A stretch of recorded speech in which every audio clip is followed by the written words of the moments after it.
अरे मी का मोदी आहेत का माझे तर्फे तिकडे जात ताबडतोब बदली होणार आहे का नशी? नाही, बदल होणार नाही, पण चर्चेला उदाहरण येतं आणि विरोधक त्याचं हे करतात बेसिकली. सुरुवात कोण देवेंद्र पासून करू का मग? नाही, राज ठाकरेंपासून. देवेंद्र फडणवीस त्यांचा विश्वास नव्हते ना.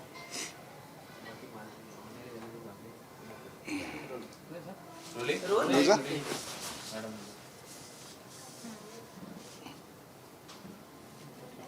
रोल? पोहे वगैरह बोलने को जब तक बोलना पटक से थोड़ा मौलाना बोलो फास्ट करना. रोल?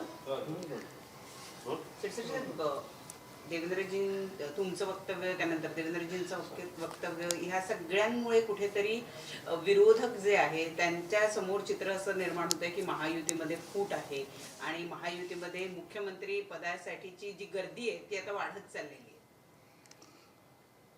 काल मी आदरणीय उपमुख्यमंत्री देवेंद्र फडणवीस संदर्भामध्ये त्यांनी केंद्रात जावं असं एक स्टेटमेंट केलं होतं. खऱ्या अर्थानं ते स्टेटमेंटचा जो काही अर्थ घ्यायचा त्याचा उलट अर्थ नेमका इतरांनी घेण्याचा प्रयत्न केलेला आहे.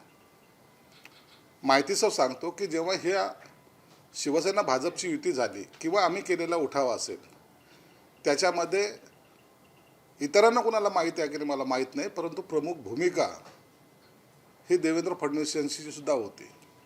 म्हणून त्यांच्याबद्दल असलेलं माझा एक आदर किंवा माझा त्यांच्याबद्दल असलेलं प्रेम म्हणा, त्या अनुषंगानं मी माझ्या या नेत्याचं प्रमोशन झालं पाहिजे या अर्थाने मी तो वाक्य बोललो होतो.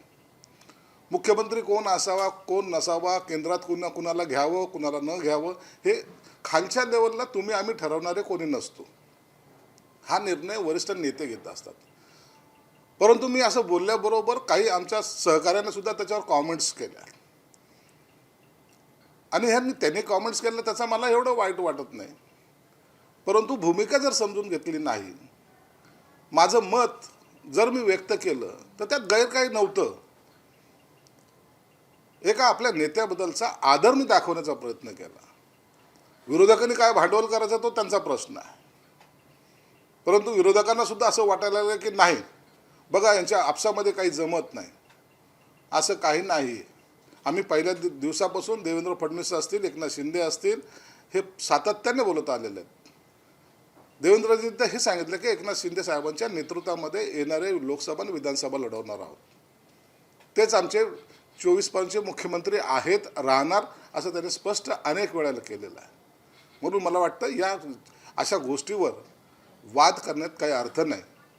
म्हणून माझी भावना व्यक्त करणं किंवा मी काही बोलणं तातडीने त्याचा काही इफेक्ट देशाच्या राजकारणावर होतो किंवा वरचं नेतृत्व माझं काहीतरी ऐकून काही करेल अशी तुषारामय शक्यता नसते. फक्त याचा इतरांनी फायदा घेऊ नये म्हणून पक्षातल्या लोकांनी बोलू नये असं माझं मत आहे.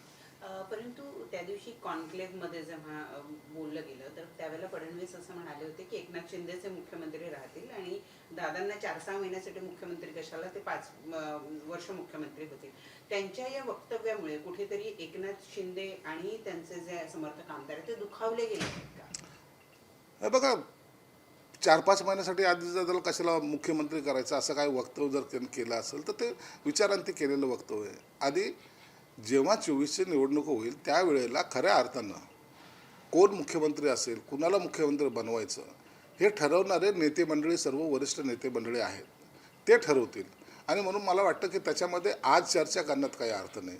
शिंदे साहेबांच्या खुर्चीला आता कोणताही धोका नाही किंवा कुणी काही बोललं म्हणून त्यांना काही विचलित होण्याचा कोणताही ते विचलित होत नाहीत आणि होण्याचं काही कारणही नाही. तुम्ही जेव्हा फडणवीसांबद्दल म्हणाल की त्यांनी केंद्रात जावं तर तुमच्या डोक्यात काय होतं, म्हणजे कुठलं पद त्यांना मिळावं, काय कुठल्या अनुषंगानं तुम्ही ते बोललात? अहो कसं असतं माहिती आहे का, आपण नेतृत्व करतो. मी नगरसेवक होतो, नगरसेवकाचा आमदार झालो, आता मला मंत्रिपदाचे डोळे लागलेत, उद्या आणखीन कोणते लागतील. माणसाने हे प्रमोशन ज्याला म्हणतो ना हे झालं पाहिजे. हे राजकीय सगळ्याचे गणित असतात किंवा सगळ्याची अपेक्षा असतात. मलाही असं वाटलं की देवेंद्र साहेबांनी देशाचं नेतृत्व केलं तर हा माणूस त्या कॅपॅसिटीचा आहे, त्या ताकदीचा आहे. म्हणून त्यांच्याबद्दलचं पॉझिटिव्ह ज्याला म्हणतो आपण ते मी बोलण्याचा प्रयत्न केला परंतु इतरांनी त्याला निगेटिव्ह घ्यायचा प्रयत्न करतायत. म्हणून मला आता या विषयावर बोलणं न बोललेलंच बरं असं वाटायला लागलंय. आज ठाण्यात जे आंदोलन केलेलं आहे मनसेकडनं, तेव्हा राज ठाकरेंनी अनौपचारिक किंवा एक इनडिरेक्टली त्यांच्या मनसैनिकांना इशारा दिलाय की आंदोलन अधिक आक्रमक व्हावं.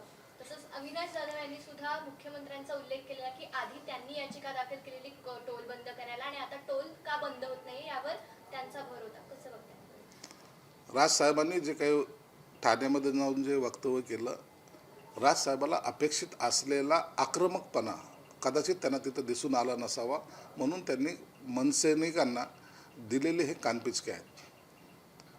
जे आपल्याकडे जे लोक जनता जी पाहते त्या दृष्टिकोनातून आपलं आंदोलन झालं पाहिजे हे सांगण्याचा फक्त त्यांचा प्रयत्न होता. मुख्यमंत्र्यांनी या संदर्भामध्ये मागे असताना जी काही याचिका दाखल केलीत त्या याचिका आजही पेंडिंग आहेत आणि निर्णय कोणताही टोल बंद करताना बाकी सगळं आर्थिक बाबीचा विचार करूनच निर्णय घ्यावा लागतो. एखादा टोल नाका बंद करणं त्याच्यावर सरकारवर येणारा लोड किंवा तेथील डेव्हलपमेंटवर येणारा परिणाम याचासुद्धा आपल्याला विचार करावा लागतो. म्हणून जो काही निर्णय होतो, अनेक टोल नाके बंद केलेत, हा भारसुद्धा सरकारने सहन केलेला आहे आणि भविष्यातसुद्धा चांगलं काय करता येईल याचा सरकार प्रयत्न करते. आज ठाण्यामध्ये जो कार्यक्रम होता होऊ दे चर्चा, त्याच्यामध्ये पुन्हा एकदा शिंदे गटाचे आणि ठाकरे गटाचे कार्यकर्ते जे आहेत ते एकमेकांना भिडताना दिसले. कधी थांबणार हे सगळं? वारंवार या सगळ्या गोष्टी घडत राहतात. आता परत इलेक्शन आल्यानंतर ह्या गोष्टी अजून वाढतील. वाढायचा प्रश्न येत नाही, परंतु काही लोकांना ना थोडासा स्वतःचा कॉन्फिडन्स ज्यांचा लूज झाला आहे ना, ते असं बकवास कार्यक्रम घेऊन आता लोकांमध्ये जाण्याचा प्रयत्न करत आहेत. होऊ द्या चर्चा ना, 2.5 वर्षाच्या कालखंडामध्ये केलेल्या कामाची चर्चा होऊ द्या. चला या पुढं बसा, मी बसतो, आम्ही आमचा साधा कोणताही कोणी कार्यकर्ता तुमच्यासमोर बसायला तयार आहे. परंतु आपण केलेलं कोणतंही काम न दाखवता चर्चा कशाची होते? शिंदे साहेब काय करतात, फडणवीस साहेब काय करतात, यावर चर्चा करण्यापेक्षा महाराष्ट्राच्या विकासावर तुमच्याबरोबर कम्पेअर करा. 2.5 वर्षामध्ये आम्ही केलेली ही कामं आणि आता ह्या सरकारने केलेली ही कामं याच्यावर चर्चा झाली पाहिजे. परंतु पॉझिटिव्ह चर्चा नाही, यांना राजकीय चर्चा करायची. म्हणून हे जे आपसामध्ये भिडायचं काम हे बाकीचे जे काही लोक आहेत, उठाबा गटाचे लोक, हे सातत्याने करतायत आणि संयम ज्या दिवशी तुटेल त्या टायमाला याचे परिणामसुद्धा त्यांना भोगावे लागतील, हे निश्चित आहे. कोकणामध्ये सध्या शिंदेचं जे नेतृत्व आहे आणि भाजप यांच्यात भिडताना दिसतंय. कारण हा पारंपरिक मतदारसंघ शिंदे म्हणजे शिवसेनेचा आहे, त्यामुळे तिकडे उदय सामंत आणि राणे या दोघांमध्ये लढत होताना दिसते. तर कसं होत? नाही, अशी काही लढत होणार नाही. भाजप आणि शिवसेना कोकणामध्ये अत्यंत मजबूतीने उभे आहेत. उलट कोकणामध्ये उमेदवारी कुणाला द्यावी किंवा उमेदवारी मिळावी म्हणून याच्यामध्ये सुद्धा रस्सीखेच जी आपल्याला पाहायला मिळते, याचा अर्थ आहे की तिथं भाजप शिवसेनेची ताकद फार मोठ्या प्रमाणात वाढलेली आहे आणि कोकण हा नेहमी भाजप शिवसेनाबरोबर राहिलेला आहे आणि तो राहील. म्हणून वाद होण्याचं तिथं काही कारण असणार नाही. खरं तर 2 टर्म नंतर मनसे पुन्हा एकदा लोकसभा निवडणूक यावेळेला लढणार आहे असं त्यांनी जाहीर जवळपास केलेलं आहे किंवा त्यांची चाचपणी त्या संदर्भामध्ये सुरू आहे. यावेळेला शिवसेनेमध्ये 2 गट पडलेले आहेत किंवा शिवसेनेची फूट झालेली आहे. त्यानंतर आता मनसे सुद्धा यावेळेला लोकसभा निवडणुकीमध्ये उतरण्याचा विचार करते. मराठी मतांची विभागणी होणं हे जवळपास स्पष्ट दिसत आहे. काय वाटतंय तुम्हाला, काय परिस्थिती राहील? मनसेने लोकसभा निवडणूक लढली तर त्याचा तुम्हाला किती फटका बसेल, काय होईल? बघा, लोकसभेची निवडणूक ही राष्ट्रीय प्रश्नावर लढल्या जाते. आंतरराष्ट्रीय प्रश्न जे असतात त्याच्यावर हे सगळे चर्चा होत असते. गावात पाणी आलं नाही याच्यावर लोकसभा लढवल्या जात नाही. म्हणून लोकसभेचे मुद्दे हे वेगळे असतात. आणि आज सर्वसामान्य माणसाला माहिती आहे की पंतप्रधानाचा चेहरा नरेंद्र मोदीशिवाय दुसरा नाही. नरेंद्र मोदीने ज्या पद्धतीने खमक्या पद्धतीने, ज्याला आपण म्हणू शकतो की 9 वर्षामध्ये सर्व बाबीवर लढून आज भारताला एक वेगळ्या लेवलवर आणण्याचा प्रयत्न केला. आज देशामध्ये आपल्या भारताचं नाव हे वर आणण्याचं काम जर कोणी केलं असेल नरेंद्र मोदींनी. म्हणून ह्या सगळ्या काही गोष्टी असतील, अतिरेकी कारवाया असतील, पाकिस्तान असेल, इथे बाकीच्या काही लढाया असतील, या सगळ्या जर गोष्टी जर पाहिल्या तर याला फेस करणारा किंवा याला भिडणारा माणूस नरेंद्र मोदी हे लोकांना माहिती आहे. म्हणून ही येणारी लोकसभा आहे ही त्या लेवलवर होईल. म्हणून छोटे पक्ष कोणी जरी काही जरी उभे राहिले तर निश्चित त्याचा थोडा बहुत मताचा मागं पुढे होईल, परंतु येणाऱ्या भाजप शिवसेनेच्या निवडणुकीवर एवढा परिणाम त्याचा होणार नाही. हसन मुश्रीफ यांनी 3 शेतकऱ्यांची फसवणूक केल्याचं स्पष्ट झाल्याचं PMPLच्या न्यायालयाने नोंदवलेलं आहे. तर त्यावरती काय? न्यायालयानं जे शेतकऱ्यांची फसवणूक झाला असं म्हणलेलं आहे त्यावर निश्चित सरकारने त्याची दखल घेतलेली आहे. काय कारवाई करायची किंवा काय फसवणूक खरी झाली आहे का त्याच्याबद्दलचं काय मत आहे हे सुद्धा जाणून घ्यायचा सरकार प्रयत्न करते. आणि जो कोणी काय याच्यात दोषी असेल त्याच्यावर निश्चित कारवाई केली जाईल. कुणाला पाठीशी घालण्यासाठी सरकार नाही, तर लोकांना सहानुभूती किंवा त्यांना दिलासा देण्याचं काम हे सरकार करणार आहे. इंडिया टीव्हीचा सर्वे की भाजपला बहुमत मिळेल आणि शिंदेच्या खासदारांची संख्या महाराष्ट्रात कमी होईल असा एक त्यांनी सर्वे केलेला आहे. तर असं होऊ शकेल असं तुम्हाला वाटतं? नाही, सर्वे जे असतात ना, सर्वे आता एक तर निश्चित झालं की भाजपची सत्ता ही केंद्रात येणार आहे. कमी जास्त कोण कुठे होतील हे आज सांगण्यापेक्षा आणखीन 4 महिन्यानंतर सर्व गणितं राजकारणामध्ये गणितं हे दर दिवशी बदलले जातात.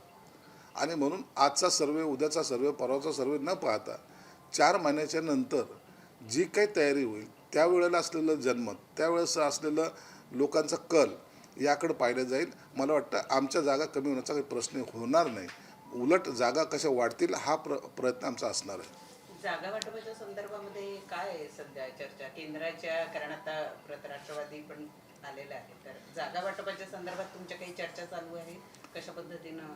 नाही, जागा वाटपाच्या चर्चा तर होतात ना, परंतु त्या वरिष्ठ पातळीवर होत असतात. आम्ही त्या लेवलला आम्ही जात नाही. हे वरिष्ठ पातळीवर चर्चा होतात.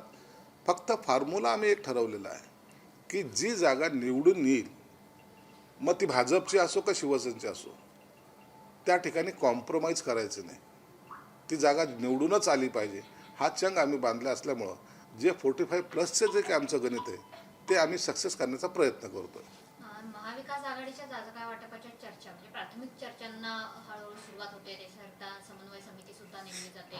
महाविकास आघाडी जागा वाटपाच्या चर्चेमध्ये आता जरा पुढे सरकते, आक्रमक भूमिका घेते असं वाटत नाही का? त्या मानाने महायुतीच्या जागा वाटपाच्या कुठे चर्चा होताना दिसत नाही. कोण आले महाविकास आघाडीमध्ये? कोण चर्चा करते? काँग्रेस करते. काँग्रेसच्या अंतर्गत आढावा बैठका सुरू. काँग्रेसच्या अंतर्गत आढावा बैठका होत आहेत. राष्ट्रवादी जी शरद पवारांची आहे आणि उठाबा गट यांच्यात संवाद साधला जातो. कुठे जागेचं चर्चा वाटप होत नाही आहेत आणि ह्यांची चर्चा वाटपाची चर्चा पुढं सरकणार सुद्धा नाही. अनेक वेळा मी सांगितले की येणारी लोकसभा ही यांना स्वतंत्रपणे लढावी लागेल. ही जागा वाटप यांच्यामध्ये होणे शक्य नाही. अंजली दमाने यांनी छगन भुजबळ यांच्यावरच्या आरोपांच्या चौकशीचं काय असा प्रश्न विचारत आता पुन्हा न्यायालयात धाव घेतलेली आहे. चौकशी सुरू होत नाही, पाठीशी घातलं जात आहे असं नाही, त्याबद्दल मला कल्पना नाही. तर दुसरीकडे घाटकोपरमध्ये आपलो महाराष्ट्राची जी गुजराती पार्टी होती ती आज शिवसेना उभाटा गटाकडनं फोडण्यात आलेली आहे. पुन्हा एकदा मराठीचा सूर हा शिवसेना उभाटाकडनं आवडण्यात येतोय, त्याकडे आपण कसं पाहतो? महानगरपालिकेच्या निवडणुका किंवा येणाऱ्या कोणत्याही निवडणुका असल्या की यांचा मराठी बाणा जागृत होतो. मग मुंबई महाराष्ट्रापासून वेगळी केली जाणार अशा वल्गना केल्या जातात. 2.5 वर्षात जे जमलं नाही ते आता तुमच्यामुळं नाही, परंतु सुप्रीम कोर्टाच्या आदेशामुळं मराठी पाट्या ह्या लागल्या जातात.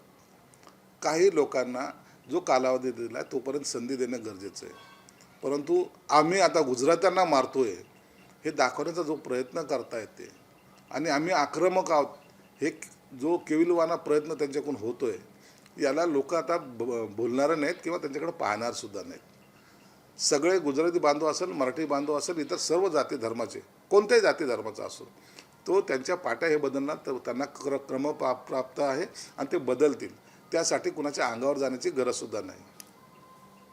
तर दुसरीकडे एक महत्त्वाचा प्रश्न असा आहे की आपल्याच म्हणजे संभाजीनगरमध्ये केवळ 186 रुपयात लाटणार होता एक व्यक्ती 11 कोटीचं अनुदान.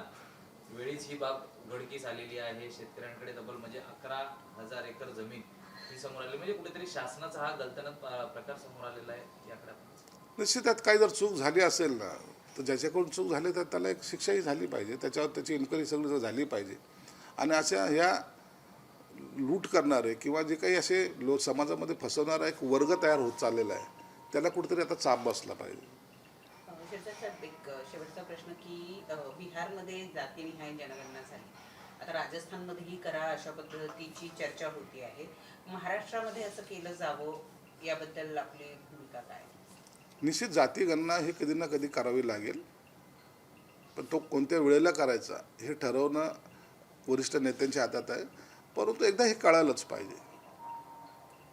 दरवेळेला प्रत्येक जातीचं समीकरण जेव्हा लोक मांडायला सुरुवात करतात, मग ह्या समाजाचं एवढे, त्या समाजाचे एवढे, मग यांना न्याय मिळत नाही, यांच्यावर अन्याय होतो, हे जे काही दरवेळेला स्टेटमेंट येतात ना, तर एकदा त्याचा सोक्षमोक्ष हा झाला पाहिजे. आणि मला वाटतं हे करण्यात काही गैर नाही. संजय राऊतांनी एक टीका केलेली आहे, सर्वच आपण पाहतोय की आपलं सरकार जे वाघनखं आणतंय आता लंडनहून, त्यावरनं ते म्हटलेले आहे की हीच वाघनखं जनता ही म्हणजे जनतेकडनं तुम्हा लोकांना जागा दाखवून देतो. एवढी हिंमत तर केली आम्ही आणायची. आणि जो वाघनखं आणायची हिंमत करतो तो तुम्हाला त्यांना उठाबा गटाला सुद्धा त्यांची जागा दाखवायची ताकद ठेवतोय. हे 3 वाघनखं आले, मग जनता जागा दाखवेल. आम्हाला जनता काय जागा दाखवायची हे जनता ठरवेल. परंतु तुमची जागा आता कुठं आहे हे तुम्हाला शोधून सापडणार नाही. म्हणून आता बडबड करण्यापेक्षा शांत बसा आणि पुन्हा आपला विद्वत्तेला, बैलबुद्धीला फ्लॅश करून समाजामध्ये गोंधळ माजवण्याचा प्रयत्न करू नका, असं त्यांना माझा सल्ला असणार आहे. एबीपी माझा, उघडा डोळे बघा नीट.